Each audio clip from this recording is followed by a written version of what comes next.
Hello everyone, so welcome back to another video. So guys, आज की इस video में ना हम पढ़ाई से थोड़ी हटकर बात करेंगे 5 मोस्ट इंपॉर्टेंट पॉइंट्स जो कि आपने जरूर फॉलो करने हैं। अगर आप सबने यह मन बना लिया है, सोच लिया कि यार इस बारी फाइनेंस अकाउंट असिस्टेंट का एग्जाम हमने क्वालिफाई करना ही करना है, तो ये गाइडेंस सेशन जाने वाला है। बहुत ही इंपॉर्टेंट 5 पॉइंट्स बताऊंगा। फिफ्थ पॉइंट तो बहुत ही इंपॉर्टेंट है, जो कि मैक्सिमम स्टूडेंट्स मिस करते हैं और गलती कर बैठते हैं। तो आप अगर इन 5 पॉइंट्स को फॉलो कर लोगे ना, आप अपने में चेंज पाओगे, ये मेरी गारंटी है। और आपको रिजल्ट मिलना भी शुरू हो जाएंगे, ये भी मेरी गारंटी है। तो पहले पॉइंट की अगर मैं बात करूं, that is small targets and achieve them. देखो यार, आपका जो गोल है, आपके सामने जो सिलेबस है, आप क्या करो, उसको छोटे छोटे टारगेट्स में डिवाइड करो। सजेस्ट करूंगा आपने क्या करना है यार, सिंपली उसको क्या करना है, वीकली शेड्यूल में कन्वर्ट करना है। आपने हर वीक का एक शेड्यूल बना के रखना है। जैसे संडे टू संडे आप रख सकते हो, मंडे टू मंडे आप रख सकते हो। आपने उधर मेंशन करना है यार, मंडे को मैं ये 3 टॉपिक्स कवर करने वाला हूँ, ट्यूसडे को मैं ये 3 टॉपिक्स कवर करने वाला हूँ, वेंसडे को मैं ये टॉपिक कवर करने वाला हूँ। और इसी तरह से आपने एक पूरे हफ्ते का कवर करना है सिलेबस। जब आप ये मंडे को आपका सिलेबस, जब आपका शेड्यूल ओवर हो जाएगा, उसी दिन से एक नया टाइम टेबल बनाओ, एक नया शेड्यूल बनाओ और नेक्स्ट वीक की तैयारी कर दो। यकीन मानो, जब आप स्मॉल स्मॉल टारगेट्स को रखोगे और उसको अचीव करना स्टार्ट कर दोगे ना, आपको रिजल्ट्स मिलना शुरू हो जाएंगे। दूसरी चीज क्या है, कंसिस्टेंसी। देखो, मैंने एक चीज बड़ी बार देखी है, बच्चे क्या करते हैं, स्टार्टिंग स्टार्टिंग में जब फॉर्म निकलते हैं, फॉर्म फिल करते हैं, स्टार्टिंग स्टार्टिंग में पढ़ना स्टार्ट करते हैं घर वालों को दिखाने के लिए, ठीक है। एक हफ्ता बढ़ा, 2 हफ्ते बढ़े, तीसरे हफ्ते से इंटरेस्ट टूटने बैठ जाता है। यार मेन चीज क्या है, अगर आप किसी भी काम को करना चाहते हो ना, चाहे वो जॉब है या लाइफ में कुछ भी करना है आपने, कंसिस्टेंसी बहुत इंपॉर्टेंट है। तो कंसिस्टेंट जरूर रहना है यार। जो आपने पिछला वीकली शेड्यूल बनाया है ना, पहले वीक अच्छी तरह कर लिया, दूसरे वीक भी करना है, तीसरे वीक भी करना है, चौथे वीक भी करना है। इसी तरह से आपने कंसिस्टेंट रहना है। ये नहीं सोचना यार इस हफ्ते मेरे मामे के बेटे की शादी है, बुआ की बेटी की शादी है, इस पिछले हफ्ते तो मैंने अच्छी तरह बड़े प्यार से पढ़ाई की है, इस हफ्ते मैं शादी अटेंड कर लेती हूँ या कर लेता हूँ। देखो यार, ये मौका ना बार बार नहीं मिलेगा, ठीक है। पढ़ाई की बात कर रहा हूं मैं। तो कंसिस्टेंट जरूर रहो, अपने शेड्यूल से भटकना नहीं है। शेड्यूल बनाया है, उसको कंसिस्टेंटली फॉलो करो, वीकली फॉलो करो, मिस मत करो। तीसरी चीज, रिवीजन। ये भी बहुत कैंडिडेट्स मिस करते हैं।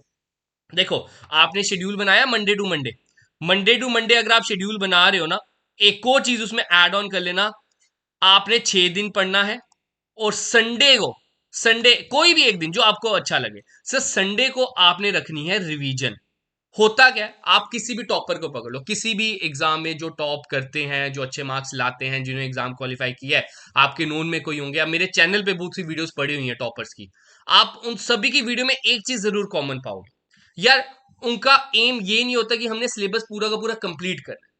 मैक्सिमम जो सीरियस एस्पिरेंट्स होते हैं ना, वो क्या करते हैं, वो simply 90 to 95% syllabus he cover करते हैं, अच्छी तरह पढ़ते हैं, इसी के ऊपर अच्छी तरह डिपेंड रहते हैं।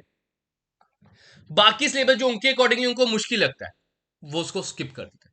यार कितने क्वेश्चन आ जाएंगे उन 4-5, अगर आप टॉपिक छोड़ते भी हो टोटल सिलेबस में से, तो उनमें से अगर 5 क्वेश्चन आ भी जाएंगे, तो आपके पास अभी भी 115 नंबर का आपके पास कंपोनेंट है। जैसे मैं एक एग्जांपल देता हूँ यार, फाइनेंस अकाउंट असिस्टेंट में मैथमेटिक्स, मैथ्स, बड़े से स्टूडेंट्स मैथ्स बैकग्राउंड के नहीं है, और ये ऐसा मैथ्स है जो 11th 12th वाली है, मतलब क्वांट सेक्शन से थोड़ी मुश्किल ही होती है ना। तो उसमें कुछ टॉपिक जो है, मैं ये नहीं कहूंगा कि 10 नंबर की छोड़ दो, उनमें से 3-4 टॉपिक ऐसे हैं जो आप जरूर करो, जो कि इजी है, ठीक है। जैसे प्रोबेबिलिटी आप कर सकते हो, लीनियर इक्वेशन 2 वेरिएबल आप कर सकते हो, simple interest and compound interest आप कर सकते हो, है ना। तो वो नहीं कह रहा कि 10 के 10 नंबर छोड़, लेकिन जो पढ़ रहे हो उसको अच्छी तरह पढ़ो, और साथ में एक दिन ऐसा जरूर रखो कि भाई जो हमने पढ़ा है उसको रिवाइज करना है, ठीक है। Aim should be revision, not syllabus completion. ये चीज हमेशा याद रखना, जो पढ़ रहे हो अच्छे से पढ़ो। अभी देखो यार, 2 हफ्ते हो चुके हैं, 2 महीने सॉरी, दिसंबर में हमने कोर्स स्टार्ट किया था, हमने लगभग लगभग 65% सिलेबस हमारा ओवर हो चुका हो, लेकिन मैं अभी भी संडे का एक दिन देता हूं जिसमें भाई तुमने रिवाइज करना है, रिवीजन करनी है, रिवाइज करो अच्छी तरह, ठीक है। तो आगे देखते हैं, नेक्स्ट है सेल्फ मेड नोट्स। ये भी मुझे ना बहुत से स्टूडेंट्स को बोलना पड़ता है, बच्चे कहते हैं सर नोट्स दो, नोट्स दो, नोट्स दो, ठीक है। भाई दे दूंगा नोट्स, नोट्स दिए भी हैं हर लेक्चर के साथ ना, हमारे हर लेक्चर के साथ उसके नोट्स अटैच है। लेकिन गाइस यकीन मानो, आपके जो सेल्फ मेड नोट्स है ना, वो आपके बेस्ट फ्रेंड है। आपने ये जो नोट्स बनाए हैं ना, यही आपको मदद करेंगे। देखो मार्च में तो हम सिलेबस खत्म कर देंगे, मार्च तक मेरे एंड से मेरा हमारे कोर्स का सिलेबस ओवर हो चुका होगा। आपके पास उसके बाद भी बच जाएगा अप्रैल ते मई का टाइम, मे भी जून का भी टाइम लगा के रखवा। मे भी जून क्या था, जून एंडिंग में पेपर होता है, कब होता है वो तो, जून तो टेंटेटिव डेट है ना। तो ये 2 या 2.5 महीने आप कह सकते हो लगभग लगभग, इसमें आपने करनी है मैक्सिमम रिवीजन। और यकीन मानो उसमें मेरे नोट्स नहीं काम आएंगे, उसमें आपके अपने नोट्स काम आएंगे। उसमें आपको ये मदद करेगा, क्योंकि यार वो आपने खुद बनाए होंगे, वो आपको पता है कि आपने कैसे नोट्स बनाए हैं, क्या जो जो आपको रेलिवेंट लगा। क्योंकि देखो हर एक इंसान का ना समझने का सोचने का तरीका अलग होता है, ठीक है। तो ये चीज जरूर याद रखो, नोट्स अपने खुद के बनाओ, वही आपको अच्छे। देखो लास्ट के 2-3 महीने ना आपने वीडियोस नहीं देखनी, वापस वापस वीडियो देखोगे वही सिनेरियो आप फॉलो कर रहे हो, वापस वही साइकिल रिसाइकल कर रहे हो हैं। तो वो नहीं फॉलो करना। वीडियोस देखने में, अभी आप वीडियोस अभी देख रहे हो, अभी आप ले रहे हो कंसेप्ट, कंसेप्ट समझ रहे हो, बाद में आपने रिवीजन करनी, बाद में आपने टेस्ट लगाने हैं, उन दिनों वीडियोस नहीं देखनी, ठीक है। लास्ट में कहूंगा द मोस्ट इंपॉर्टेंट जो बच्चा गलती करता है, freshen up and relax your mind. भाई दिन के शेड्यूल में ना एक हाफ एन आवर का, 30 मिनट्स का मैं कहूंगा मिनिमम, मिनिमम टू मिनिमम मैं कहूंगा 30 मिनट्स का अपने माइंड को रिलैक्स करने के लिए कोई ऐसी एक्टिविटी जरूर रखना। जैसे कि एक एग्जांपल देता हूँ, मॉर्निंग वॉक या इवनिंग वॉक आप कह लो, ठीक है। मैक्सिमम एक्सपीरियंस आजकल सुबह तो उठते नहीं है, शाम के टाइम आप इवनिंग वॉक का एक टाइम रखो, या आधे घंटे के लिए आप बैडमिंटन टाइप कुछ इस तरह की गेम्स खेल सकते हो, ठीक है। जिससे आपकी ना थोड़ी कंसिस्टेंसी पावर भी बढ़े, माइंड भी रिलैक्स हो, और भी बहुत सी कुछ ऐसी एक्टिविटीज जो आपको सुकून देती है, ये जरूर करो, ठीक है। देखो जब आप स्ट्रेसफुली पढ़ रहे हो कोई चीज, स्ट्रेस के साथ कोई चीज पढ़ रहे हो, वो आपकी हेल्थ को भी इफेक्ट करती है, और जो चीज पढ़ी होती है ना वो रिटेन नहीं कर पाते हो। तो ये चीज जरूर रखो, यकीन मानो ये 30 मिनट ना वेस्ट नहीं है। आप कहोगे सर आप क्या बात कर रहे हो, हम एक्सपीरियंस के लिए 30 मिनट आप वेस्ट कर रहे हो, ये वेस्ट नहीं है, ये इन्वेस्टमेंट है। तुम जब रिलैक्स माइंड से 30 मिनट बाद फिर से पढ़ने बैठोगे ना, यकीन मानो जो तुम 1 घंटे में नहीं पढ़ पाते थे, वो तुम 20 मिनट में पूरा चकाचक पढ़ चुके होगे, चकाचक समझ चुके होगे।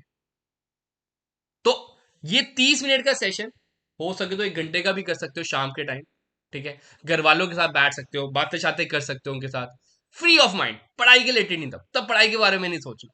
ये यकीन मानो ये चीज कर लो, अपने में चेंज पाओगे, आपकी प्रोडक्टिविटी इंक्रीज हो। तो ये 5 पॉइंट फॉलो कर लो, ये आपके लिए बेस्ट रहेंगे अगर आप क्वालिफाई करने के लिए सोचो। बाकी यार फाइनेंस अकाउंट असिस्टेंट का बैच जो है वो हमारी ऐप पे चल रहा है, आप ज्वाइन कर सकते हो, रेगुलर क्लासेस चल रही हैं, मैक्सिमम हम 65% तक सिलेबस उधर ओवर हो चुका हुआ है, तो आप इनको ज्वाइन कर लो, कूपन कोड यूज कर लो, ये बस आज के लिए एप्लीकेबल होगा मे बी, रिपब्लिक, ठीक है, रिपब्लिक डे का ऑफर चल रहा था, रिपब्लिक कूपन कोड यूज कर लो। राउंड ऑफ 500 की कॉस्ट में आपको कंप्लीट बैच मिल जाएगा, कंप्लीट बैच, जिसमें आपके लेक्चर्स रहेंगे, पीडीएफ मटेरियल रहेगा, मॉक टेस्ट भी रहेंगे, डेली के मॉक टेस्ट भी उधर अपलोड हो रहे हैं, जो जो हम कवर कर रहे हैं वैसे वैसे उधर मॉक टेस्ट भी अपलोड होते जा रहे हैं। अगर आप iOS यूजर तो माई एपेक्स कर लेना डाउनलोड, ये आपका ORG कोड है। बाकी 5 जो आपको पॉइंट्स बताए हैं उनको आपने जरूर फॉलो करना है, ठीक है। तो सबसे हट के आप रिजल्ट लेके आओगे, ये मेरी गारंटी है, ठीक है। तो इतनी रखते हैं वीडियो। अगर आप इस चैनल पे नए हैं तो आप चैनल को सब्सक्राइब कर लेना, इस तरह की मोटिवेशनल वीडियो आपको टाइम टू टाइम आती रहेगी। मोटिवेटेड रहो, कंसिस्टेंट रहो, डेडिकेटेड रहो, एंड से नो टू एक्सक्यूजेस, ठीक है।